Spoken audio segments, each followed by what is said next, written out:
So I was going to go on a hike today, but I got tired. I was going to film this in a forest, a beautiful lush forest like the last video I made about this sort of topic. But as you can see, we didn't even make it out of the parking lot. Your boy is tired. I have a little script on kind of to guide me on what I'm going to say today so I don't miss out on too much. That's pretty much it. Let's see. So I'm making this video basically to share my own experience, and hopefully there's something that y'all, even one person watching, can take away from that. I don't know. I think it's interesting. I don't know if you guys will find it that interesting, but yeah. You might be asking, like, you quit to do what? Well, I quit to become a Pokemon trainer. I quit to open Pokemon packs. Now you might be thinking, you can't just call yourself a YouTuber, cause like, and have that be true. You need the stats to pad that claim. Like, you quit your job to become a full-time YouTuber. But looking at my subscriber count, it's not very impressive. So I have to come clean right now.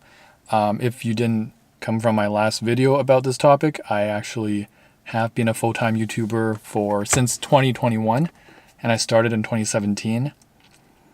And I have 2 channels. This is my third throwaway Pokemon channel. You know, like, one day I just woke up and realized I'm missing something in my life. Collecting hobby. And the Pokemon company released the very nostalgic 151 Pokemon set from Scarlet Violet. And, you know, my nostalgia radar just went through the roof. I couldn't help it. So I'm back in it. I'm back collecting Pokemon cards and wanted to make a throwaway channel about that. So most of the stuff will be like Pokemon and discussing things to like invest in or collect. And my short form videos are me and my wife doing all sorts of shenanigans, opening up packs of Pokemon. She's been pulling like golden packs after like hit after hit. And I've been pulling just junk. Wife luck is real, guys. If you want good pulls, if you want good luck on any of the gacha games you play, get your girlfriend or wife to do it. In fact, get a partner just to have that partner luck, if you know what I mean. So I'm going to go into like how this stuff all happened, because it didn't happen overnight. Actually, a funny thing is I never wanted to be a YouTuber. Like Super Hot Fire, he's not a rapper, but he's the best rapper, it turns out. I'm not the best YouTuber by any means. I'm just a YouTuber that's big enough to be a YouTuber in like full time, but not enough to like start my own like company, start employing people, get a whole LLC. You know, I'm not even incorporated. But yeah, I am self-sufficient, small enough that I'm not like a big business, and big enough that I can survive on YouTube, just doing YouTube stuff. One thing I gotta get out of the way though, it's like one of the best feelings to have quit, the moment, and then the day and month and even year at least afterwards. It is the best feeling. I still kind of feel it because I've been employed my whole adult life, either employed or studying or both at the same time. And there's just no, I mean, okay, my wedding day was probably the best. I'm getting married to the love of my life forever. I'm a man of commitment, okay? Even in like MMORPGs, I hate the ones where you have to play numerous characters to advance your account. I just want to stick to one account, all right? I have like a favorite for everything. My favorite Pokemon is Bulbasaur. Although I do have another favorite Pokemon, is Jolteon. There are people walking around, potentially my neighbors, and they're probably very confused why I'm just filming myself. I hope this neighbor doesn't come up, or I will be very embarrassed. Yeah, you never get used to it. So it was one of the best feelings ever. But it's way deeper than that, right? You don't quit just for that feeling. I mean, some people do. Some people really just get fed up. But you don't like quit and become a full-time YouTuber for no reason, or just blink of an eye overnight. Unless you're rich, I guess. Then you can do anything you want. So what was going on in my life back then that kind of made me quit?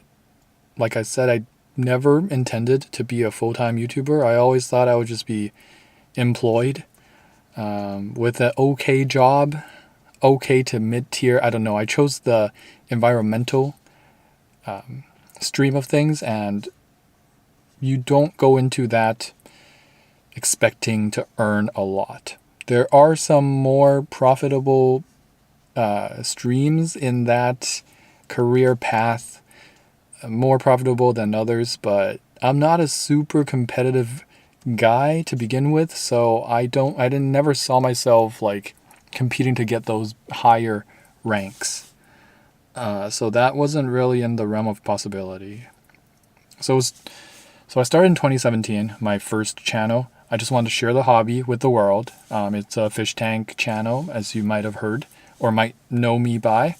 You might have come from that channel and subscribed here. So hello, fish fam. It's probably different seeing me in a car than at home in front of a fish tank talking right now. I started that channel in 2017, and it was just on my phone. I think I only upgraded like one phone after this, and this is my wife's hand-me-down. I don't really care about phones, to be honest. It's like a great money hack. Don't chase phone trends. They're all the same, right? The new iPhones, there's nothing different. You actually lose the audio jack port, which I love. If it works, if it can record video, record audio, that's all you need, really. So I started sharing my hobby, my fish tank hobby, because I didn't have any friends in real life to share that with. And I continue that with like very good consistency, I would say. So that kind of grew, and I didn't really anticipate that growing too much, especially not in the rate that it was. When I reached 10K subscribers, I was like, wow, that's amazing. But I did burn out because I was working at the same time that I was making these videos. So I would come back and spend my 5 to 9 sharing my hobby with the world. And they weren't like super well edited, but they still took a lot of time and planning and scripting and thumbnail making, all that. Comment, reply. I still reply to most comments on that channel. And so that grew, but I burnt out when I was hitting 10K subscribers, and I took a long break. I didn't know if I was going to come back to it, but thankfully I did. I picked it up after like 4 months of no videos. That was a little rough. Yeah, I almost gave up. Give up on what, though? I wasn't planning to make it a full career. I did not think that was an option at that time. But when I came back, that channel kind of blew up. And I started earning on par, almost, with my day job, which was a dream job at the time. I'm so nervous. I hope my neighbor doesn't come. It was a dream job. It was what I went to school for. I was a field scientist who also did reporting in the office or lab. And I really worked with animals. I got to work with so many awesome people, so many awesome animals. That was like my childhood dream too, to work with animals, something to do with it. I was a ecologist, basically. A Bachelor of Science got me that job in ecological restoration. And I did go into it a bit more in my first video. So if you're curious, go find that video. I'll link it somewhere, I believe. Or it's just like one of the only few long form videos on my channel right now. And that is what I did for a while. It was good, but there were a lot of things that was not good. I was getting really, really, really tired of driving super long distances every day to there and back because I lived really, really far. It's like 4 hour drive every day. And Saturdays I also had to work because I had to lead some volunteer groups to help. But it was super rewarding. I learned so much, made awesome memories, and my coworkers were amazing. It was an amazing workplace. So I didn't have those grievances. I didn't quit my job because of those grievances. I quit my job on really, really personal stuff. The driving was taking a toll, but where I live is very expensive. And there was no opportunity to move up that I could see because it's a non-profit organization. So I couldn't see a future here. I was suffocating. I was drowning. And two major things kind of made me really, really rethink. When the big C hit globally, I was actually laid off from the job. But YouTube never laid me off. I was still getting revenue from YouTube. So that made me rethink the whole, what's a real job? What are possible things I could actually do as a living, right? Because my real job is, by definition, less secure than my YouTube job, because I got laid off with the assurance that I would be rehired eventually when they have more budget, because it's a non-profit. So then that was a big thing. And my burnout, my lack of passion, it's a hobby now. Like ecology is a hobby. I still keep up with everything, but back then, I had some dark thoughts, and one too many dark thoughts, and I thought, this is really not healthy. I really need to do something about that. And so I did. I quit. Because it got pretty dark, I would say. Those kind of thoughts. Maybe you don't, but you might know what I'm getting at. I don't want to say it. I don't want to make this video too depressing, but it was getting bad. I couldn't see a way out. Like I said, I was drowning. Some thoughts about that as well. But it was probably the best place I've worked ever. And if I was to be employed again, I don't think I'd have such a great opportunity again to work with nature, in nature, with great coworkers and bosses. So these things helped me decide ultimately that I needed to look into something at least. And I did, because I guess I was fortunate enough to have had my YouTube channel running. I don't know what possessed me to start the YouTube channel in 2017 and keep it going until now. I guess because I really wanted to share the hobby, and I wanted to keep a certain consistency, and it just grew. It grew alongside my real job, and it gave me an ultimate out. It was there as an option. I finally started seeing it as a real option. But there are a lot of things to do before quitting, and I will go through them. A lot of things I made sure I did before quitting, because it would be very financially irresponsible to myself and to the people around me, and just irresponsible in general to everyone in my life and to myself if I didn't do these things first. First of all, you gotta realize, I realized that there's a super high risk tolerance, as well as just a waste of my education almost, except for some of the carryover stuff from my education that I could use, and some of the soft skills that I use came from that education, some people skills, etc. But then there's also some real monetary problems potentially, like a safety net. You got to have a safety net of some sort. I was privileged and lucky enough to have parents that would probably let me stay with them if all things went to crap. If the next day YouTube shut down or banned my account, or I just fell off really, really hard all of a sudden. I also just let myself think or accept that I'll swallow my pride and just live with my parents forever, right? Because at the time, I felt like I was drowning financially because I couldn't see a future with this nonprofit company that would allow me to live in this expensive city, and get a place by myself. Even renting is extremely hard.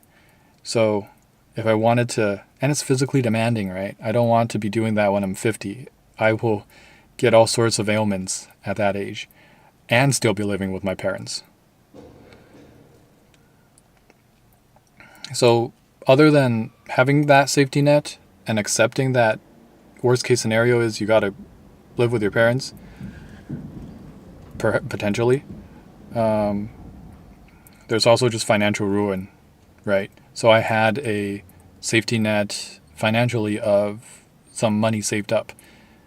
I would say probably around 30 to 60K saved up. I worked really hard to save that up. Obviously not enough for a down payment or anything, but I also saved that up because I was able to live with my parents after the age of 18. They're gracious enough. I'm privileged enough to do that. So that's also another thing to look out for. So I had about, like, let's say 50,000. It probably wasn't that much. Maybe like 35,000 of a backup emergency fund, so I can survive while looking for another job, get back into my field.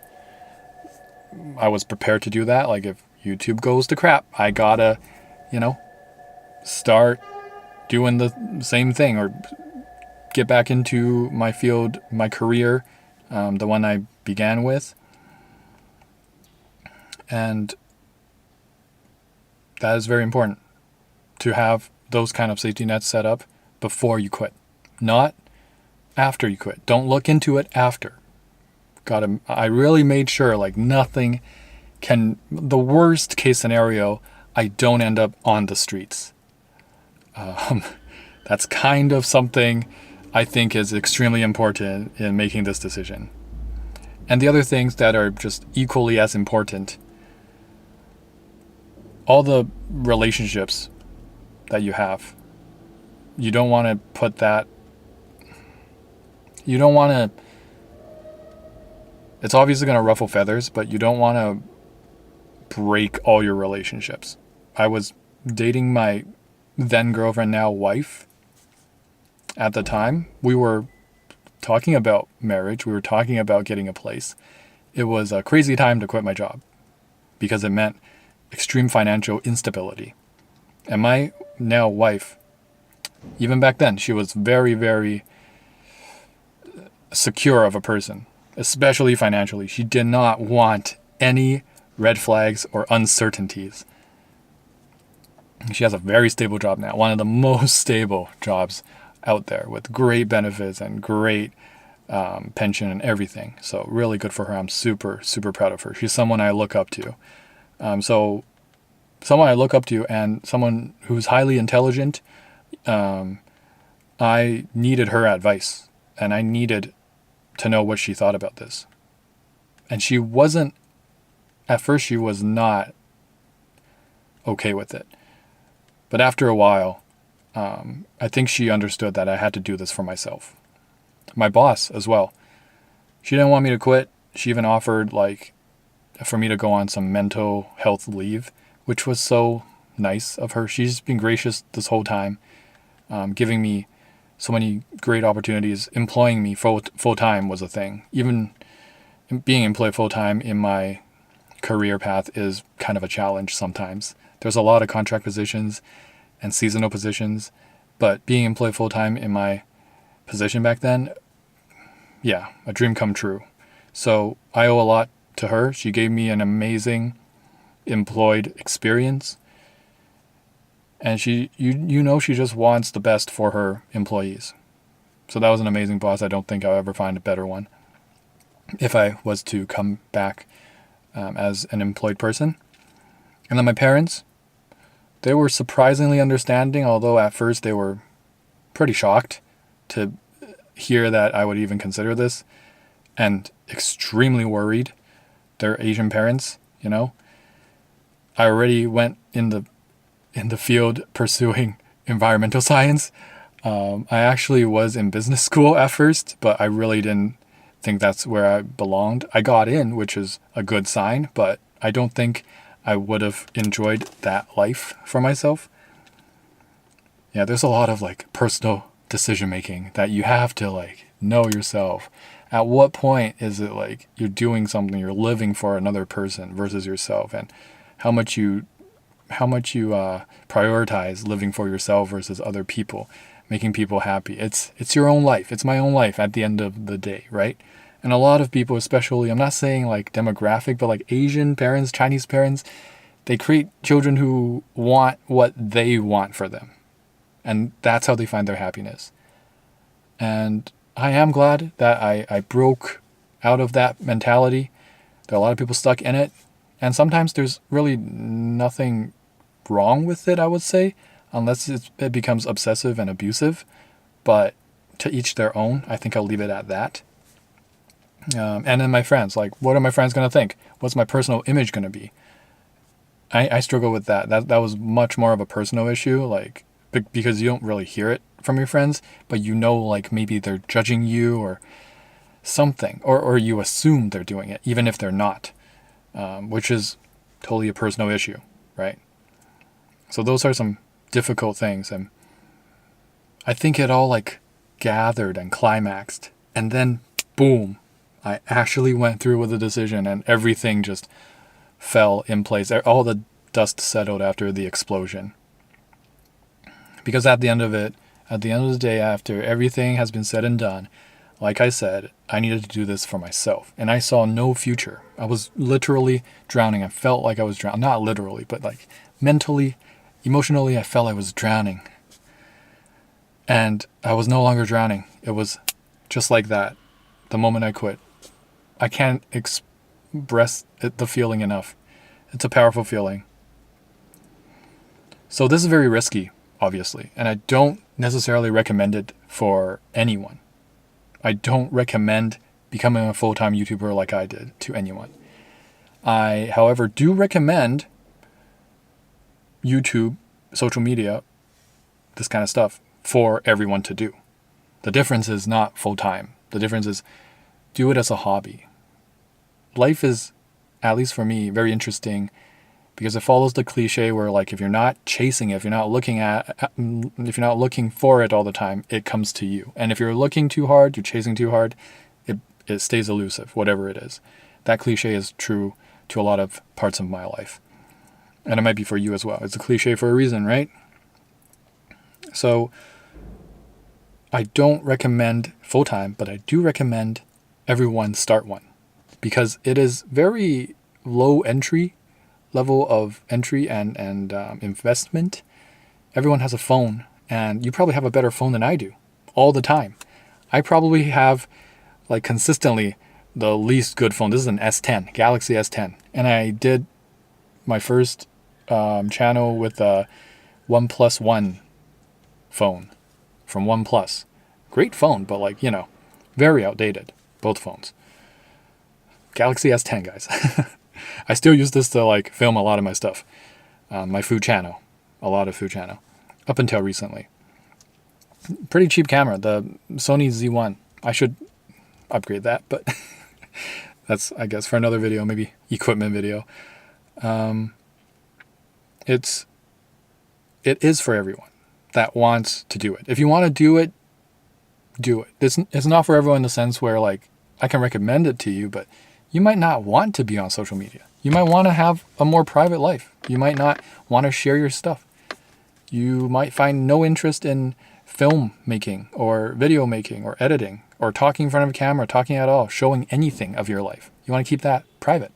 And I respect that. There's a lot of people like that. But if you have an inkling of wanting to share something, wanting to do more, share your hobby, your interests, or talk in front of a camera if you like talking, if you like Yap University, kind of like what I'm doing right now, then you should do it. All you need is a smartphone that works. It can be outdated as well. And a YouTube account, Google account, or TikTok or Instagram. I recommend YouTube, though. Those other things can be side things, side pieces. And just get it started. It's an investment. But the goal is not to make money or go full time eventually, but potentially you might, just like I did.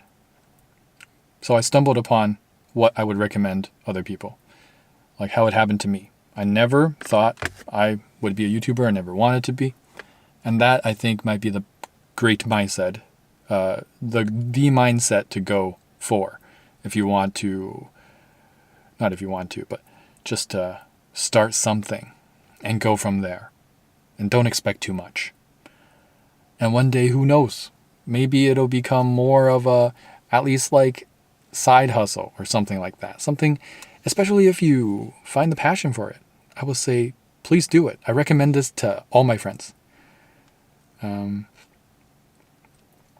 Now, yeah, the feeling of quitting was very interesting and was very amazing.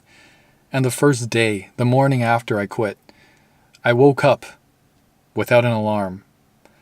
But I would say like the first week, maybe the first month, I was anxious waking up. I was like, time to go to work. Wait a second. I'm not employed. I don't have work. It was so trippy. It was insanely trippy. I never thought I would experience something like this in my life. It was insane. Just imagine, like, I'm just like everyone else, literally. I was employed and then I wasn't. I'm like everyone else except I did something that many people would deem extremely stupid. So they wouldn't ever do it. And I agree. If you don't have all the safety nets, if you don't have all the self-acceptance and accepting of the worst case scenario that might happen, live with your parents for your whole life, all the backup plans, all the emergency funds, then it's the dumbest decision you could ever make in your entire life. If you don't have the passion for it, right? But somehow I'm on the other side, and it's so trippy. Like I'm just a 9-to-5 guy who doesn't work 9 to 5 anymore. I always try to get this point across, like I'm not different from anyone. None of the YouTubers you see are different from anyone, except for people who let it get to their heads, right? Yeah, I still shop at the cheapest places like Walmart, Superstore, not even Superstore, like Loblaws has like Monopoly or something on the grocery market. I do not want to shop there. I go to like Langley Farm Market, places that are a little more like, cheaper with the produce. Bills are super high these days, man. I need to save on those tomatoes and lettuce. I gotta get rice, actually. I'm too lazy to go today.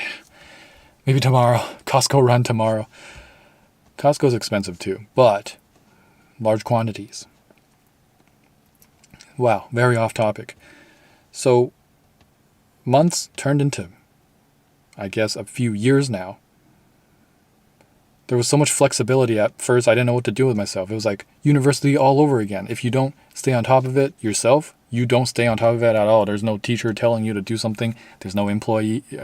There's no boss, supervisor to be telling you to do anything. You don't have a set schedule. It was a challenge. It's still a challenge, okay, to set my own schedule and stick to it. But flexibility has a lot of pros, as you can probably think of. Like, if I wanted to just take a break today or tomorrow, stay in bed or go hiking or go eat at a busy restaurant, but it can't be busy on a weekday 3 p.m. because everyone else is working. That is a great pro. More pros are like really interesting things, like, I don't know. Fish keeping and food channel, you get to expense a whole bunch of things. My accountant's like, what? You tried to expense your wedding, bro? I'm like, yes, because I filmed my wedding and the food. Why can't I expense it? And she's like, I just never had anyone do that, but I'll do it. I'll expense your wedding. And a whole bunch of other things. You can expense pretty much anything that shows up in the videos. Better if it's targeted towards the channel topic. But yeah, always surprises me what I can expense. Just weekdays doing errands is so much easier when there's less people around. Although, Costco, speaking of, I don't know how. Are these all other YouTubers, fellow YouTubers? Costco parking lots are always full. Costco inside is always extremely full, even on the weekends. So that's crazy, right? I'm like, what do you guys do? No, sorry, even on the weekdays. Like, what do all these people do? I want to interview all of them. I mean, like, what do you guys do? That could be another YouTube channel, I guess. Interviewing people who are at Costco on a weekday from 9 a.m. to 4 p.m. I guess they're retired, but I do see some like young people. I guess they're students. I don't know, man. So that was trippy. And yeah, a challenge will be scheduling, making sure things don't fall through the holes. It's hard. It's really hard. Because if you don't make the videos, no videos will be made. You're working for yourself, quite literally. Which feels really good. I work like many times harder. I'm sorry if any previous employers are watching this somehow. I work for myself so much harder than I work for you guys. It's not even funny. I was a good worker for the most part. But I was I was close to being a deity level worker when it came to myself. My workload was crazy, but I powered through it. I had like 16-hour days. Sometimes I would like not eat anything until dinner, in a late dinner, just working my butt off. Not anymore. I have a much healthier work schedule now that it's been years. So it takes time to work out. Yeah, but that uncertainty never goes away, including imposter syndrome. Like I said, I'm no different from anyone else watching right now. I never want to call myself a YouTuber or a social media influencer. You know what I mean? Like, I that's just gross. But there's no good way to say it when people ask. I wish there was a better way. Like, social media influencer, YouTuber, so lame, bro. So whenever I meet new people or like people ask me for an update or whatever, I'm just cringing. I'm like, what do I say? Sometimes I go like, I make videos. And then of course they inquire like, oh, you make commercials? Or my grandma thinks I just make commercials because she doesn't understand like what the food stuff is. She thinks I'm making commercials for all these instant noodle. It's so cute. She's like, haven't seen your commercials recently. Or like, I've seen a lot of your commercials. They're so good. Keep it up. She just thinks I work. She just thinks I make commercials for a living. Yeah, people ask like, "What, you doing commercials then, or what is it?" And I'd be like, "Nah, I make YouTube videos." And they're like, "Oh, you're a YouTuber?" I hate it. Whatever, man. I guess that's a con. Low price to pay, you know. But imposter syndrome. I'm like, I'm no YouTuber. I'm just the unemployed guy. I keep saying I'm fun employed to people I meet. And my wife gets a little annoyed at me. She's like, you're not fun employed. You're making like real money and you follow a schedule and you have your taxes in order. You are self-employed. You're a sole proprietor, which is exactly what I am. But I try not to take things so seriously. I try not to take myself so seriously, you know. I don't want to be known as the YouTuber guy who like lost touch or anything. Yeah. I don't want to be that guy. And I don't want to be called a YouTuber. For real. I just want to be the very best. I don't know. I learned many new things, though. It's not just more experience in making videos or scripting or editing. It's also loud as hell in here. Oh, I'm so lucky. My immediate neighbor has not come back and parked. What's he doing, man? That's none of my business. I learned a lot of things, like creating multiple streams of income, marketing, catching trends, which I'm not good at, but also like monologuing or talking in front of a camera. I'm still not great at that. Some business stuff, because it's a good thing I went to business school for a couple years before I quit that, because I learned some basics and I applied it. To marketing, to budgeting, to also taking sponsorships. I've worked with many brands, like the Ridge wallet is one of my top brands I work with. I worked with like, wow, I'm blanking right now, but there has been a lot. I'm blanking. You probably be like, oh yeah, right, man, you work with a lot, but you can't name any of them. Some of them have, it's been a while, you know. I mean, I'll let you know if you ask in the comments. I'll search it up in my Gmail inbox, because I work with at least upwards of, it's in double digits, low double digit brands for sponsorship. That's not where most of the money comes from, though. Some of the percentage does, but I just get perplexed when I hear YouTubers go like, we don't earn that much money. It's the sponsorships that earn us money. Like, that is BS. At least for me. Maybe it's different for them, but I think it's both. It's both, because most of my money still comes from ad revenue, and a lot of it from Patreon as well. So thank you, patrons of Fish for Thought. If you're watching this video, thank you so much. I owe a lot to you guys. You guys make it happen. But yeah, multiple streams of income. I will cover in another video, I believe, maybe with another topic. But to summarize, it's been a hell of a journey, hell of an adventure. I would not trade it for anything. I do not regret my choice. I think in hindsight now, I can confirm that it was the right choice. And my wife agrees with me. I think my parents agree with me as well. I am, however, open to being employed again with the right opportunity. Probably part-time, not full-time, because now I have 3 channels to make videos for and organize and schedule things out. Although this is just a fun channel. But the last few long form videos have gotten a little bit of interest, and thank you guys for being interested in what I have to say. I'm super grateful for that. Yeah, but with the right opportunity, I can be employed again, part-time. I think I like working for the most part, so depends on if I find the work interesting. The future is really uncertain, but I guess that's what makes it interesting and fun, I guess. And you wouldn't believe it, but I'm a pretty private person, so that's also why I didn't think I'd do YouTube, because I'm on social media everywhere. My 3rd channel, okay. But I would probably have preferred to be a more private person, and I don't like uncertainty. I love certainty, just like my wife. And I hate risk as well. So, also why I didn't want to be a YouTuber. But here I am.